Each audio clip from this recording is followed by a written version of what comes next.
আজকের দিনটা আমাদের ভারতবর্ষের ইতিহাসে একটি গর্বের দিন। কেননা এই 26শে নভেম্বরই 1949 সালে এই ডক্টর বি আর আম্বেদকর যে সংবিধান রচনা, তার নেতৃত্বে যে সংবিধান রচনা করা হয়েছিল, অর্থাৎ ভারতের শাসন ব্যবস্থার যে রূপরেখা তৈরি করা হয়েছিল, সেটা এই দিনই ভারতের গণপরিষদে স্বীকৃত হয়েছিল। এবং সেই সংবিধান অনুসারেই দেশ শাসিত হয় এবং গণতান্ত্রিক, ভারতের সবচেয়ে একটা বৃহত্তম গণতান্ত্রিক দেশ, প্রজাতান্ত্রিক দেশ, সেটা এই সংবিধান অনুসারেই এটাকে স্বীকৃত লাভ করেছিল। এবং আমরা গর্বিত যে ভারতের সবথেকে বৃহত্তম গণতান্ত্রিক দেশ হচ্ছে এটা। সারা পৃথিবী যখন এখন বিভিন্ন হিংসা, যুদ্ধ, বিভিন্ন রকম হানাহানিতে ব্যস্ত আছে, সেখানে ভারত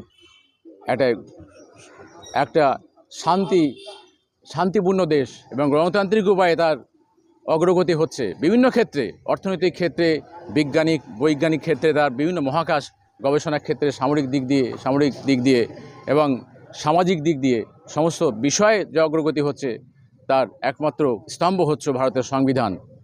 যে গণতান্ত্রিক প্রজাতন্ত্র দিবস, যে সরকার পরিচালিত হবে জনগণ দিয়ে এবং এই সরকার গঠন হবে জনগণ দিয়ে এবং তার শাসন ব্যবস্থা জনগণ করবে, এই নীতি।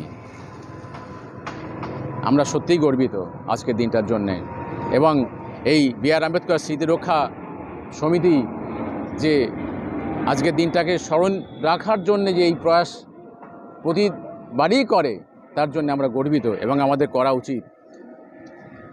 আপনার নাম? আমার নাম ডক্টর নিতাই রায়।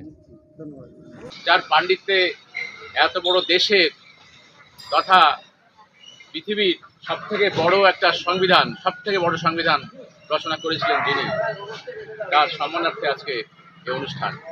এটা সংবিধান দিবস, অর্থাৎ অনিমেষদা যেটা বললেন যে 1949 সালের এই দিনে 26শে নভেম্বর গণপরিষদে এই ডক্টর বি আর আম্বেদকরের লেখা সংবিধান গৃহীত হয়েছিল এবং 1950 সালের 26শে জানুয়ারি এটাকে সংবিধানে সারা দেশে কার্যকারী করা হয়েছিল। সেটাকে বলা হয় প্রজাতন্ত্র দিবস।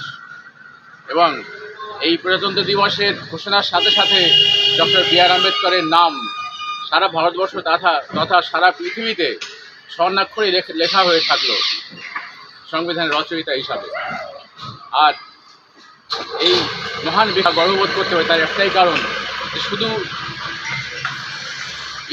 তিনি শুধু ভারতের সংবিধানের রচয়িতাই নন, তিনি ছিলেন আমাদের দেশের একজন দলিত নেতা, যার নেতৃত্বে এদেশে তাদের বেঁচে থাকার অধিকার আদায় করেছেন এবং দলিত মানুষের কাজে তিনি ছিলেন ঈশ্বর। এবং শুধু সংবিধানের রচয়িতাই নন, তিনি ছিলেন বাগ্মী, রাজনীতিবিদ এবং রূপকার। ছোটবেলা থেকে তিনি যে অসহ্য অত্যাচার এবং প্রতিকূলতার মধ্যে দিয়ে লেখাপড়া করেছিলেন, সেটা ইতিহাসে লেখা আছে যে ছোটবেলায় একই সঙ্গে অন্য ছেলেদের সঙ্গে বসতে দেওয়া হতো।